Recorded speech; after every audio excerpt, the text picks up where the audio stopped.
What up, y'all? It's KP, the sports chick. So it's week 4 in the regular season, and the situation, I call it a situation, but really it's more like a movement with Colin Kaepernick, is now becoming bigger and bigger by the week. And when I say that, I mean it's not just him anymore. We have multiple players that are contributing to the cause by kneeling, putting their fists in the air. You got people doing the same thing as Colin Kaepernick. And now it's translating to the NBA because the first preseason game in the NBA was last night as of this recording. Toronto played Golden State in Toronto. Now, all of the Raptors, except for David West, locked arms in solidarity to promote the same message as Colin Kaepernick, which is trying to bring attention to racial oppression in the U.S. Now, kind of like a little footnote, which is a big deal, was that DeMar DeRozan, he actually this last week had someone that he was close to murdered. He was shot in the double digits by the police and was killed, and the Raptors were actually considering doing a protest separately from the Colin Kaepernick situation, but I guess this was the decision instead. So I say all that to say that the movement is moving, and with such, like I always say, with such a visceral topic, with something that's so polarizing, if you will, there's going to be people who don't want to agree with what you're selling or what they think you're selling. But again, let's keep this in perspective. Colin Kaepernick is supporting or protesting, I should say, something that he deeply believes in, which is that he believes that in the U.S. there is racial oppression, and he does not believe that he should be. His way of showing his disappreciation for the way minorities are being treated is by kneeling out the national anthem, and that is his prerogative. And people are getting it confused all the time for being against the military and not supporting the troops, and when that's not the case. He said it's not the case. So why would he lie about that? Why would he be dishonest about that? Like, why not just take his word for it? So anyway, you have all these people who are for it, against it, and are indifferent. Well, now Doug Baldwin has brought this to a whole new level. Well, not him specifically, but just what he's asking for has brought this whole situation to another level because, according to a report on ESPN.com, Seattle Seahawks wide receiver Doug Baldwin did an interview on 60 Minutes Sports in which he told them that he has received death threats since demanding that attorney generals in all 50 states should review their training policies for police officers. I couldn't agree more. And because of this, it seems that he's receiving death threats for sitting out the cause. This is starting to show up in different areas too, because Brandon Marshall, he's lost endorsements. Colin Kaepernick went into this knowing that he might lose endorsements, but this is on a whole new level. When you're receiving death threats, why are you receiving death threats? Because you want our country to be better. You want our police officers to be better trained so that these situations don't happen. I don't understand why that merits a death threat. And why would you want to, I guess, not want our officers to be better? I feel like so many people are blinded by the fact that it's about race, when really we're just trying, people who are supporting this cause are trying to get the attention of people who can make a difference. Now, I can't say that Colin Kaepernick has he's made a difference. It only takes one, as you can see, to cause this to happen. And his whole job at the beginning of all this, my question was, okay, so is this all he's going to do about it? Or are we going to see him say, okay, well, here's what I want to, I'm doing this, here's my plan, I want this to happen. And I said, or there might be some, if he doesn't have a plan, maybe he's hoping that somebody out there who supports him knows how to articulate a plan, or at least carry out some type of idea to present, to hold, for there to be accountability to this issue.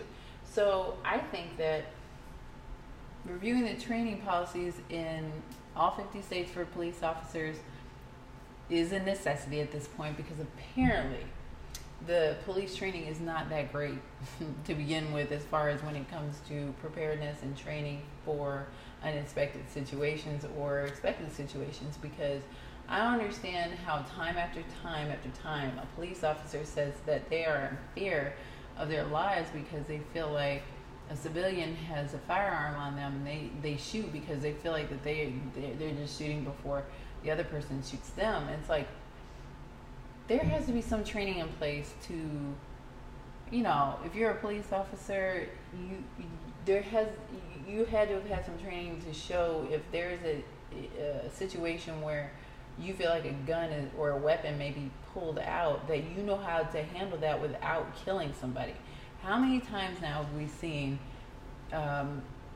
people who are not African American or a minority, meaning white, being arrested and not shot, being taken in, as opposed to people getting killed because they're selling CDs, or people getting killed because they're in their car putting their hands up. LeBron James just came out the other day and said that he fears, 4 years from now, when his son can drive, and he can't even tell him to do what you're supposed to do, which is, comply with the officers, do what they ask you to do, because even then people are still getting shot. So it's a scary situation, which brings me to my next point.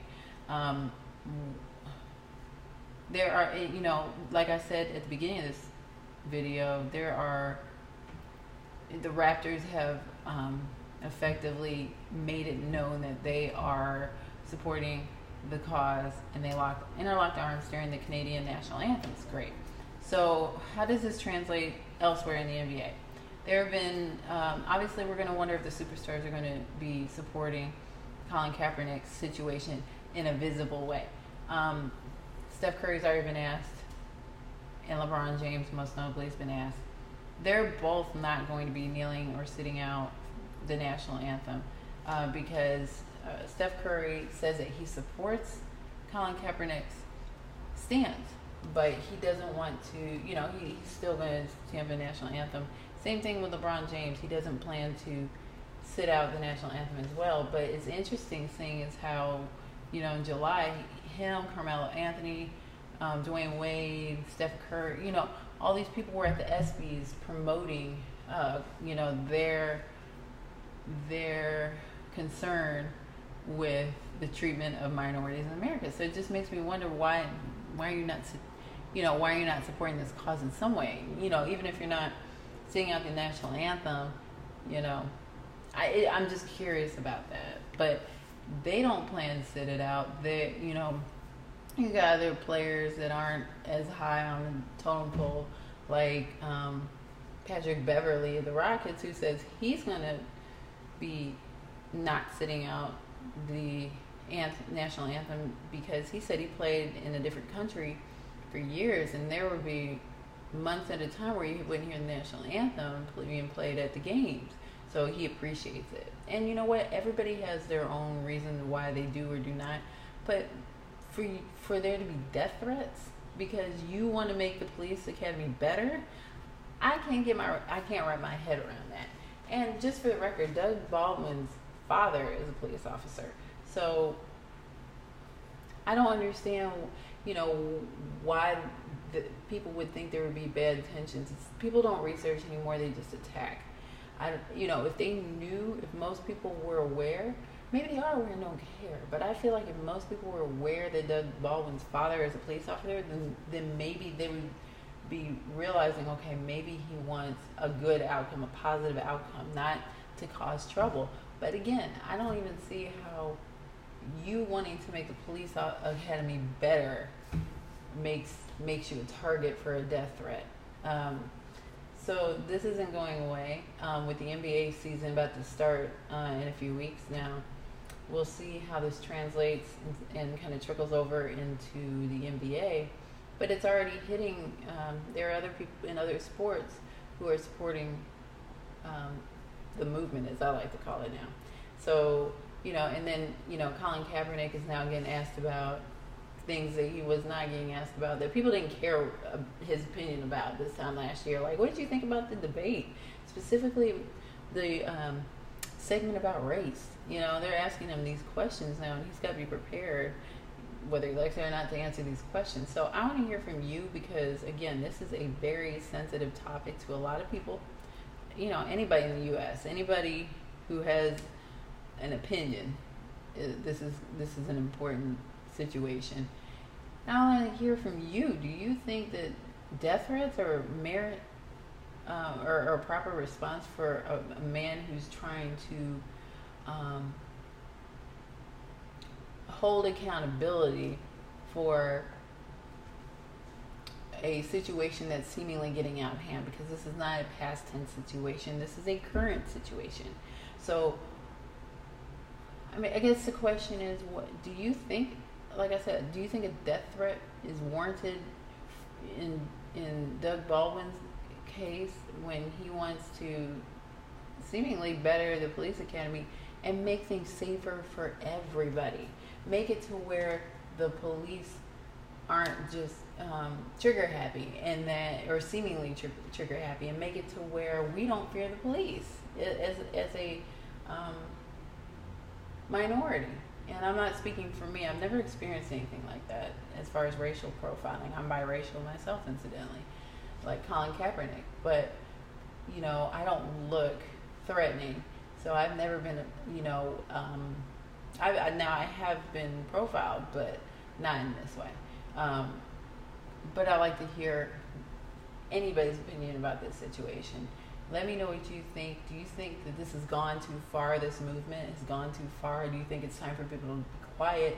Do you think Doug Baldwin's request is too much? Do you think it warrants a death threat? Do you think he has an ulterior motive? Do you think that this is a positive thing? I want to hear from you. Hit me up at kpthesportschick.com.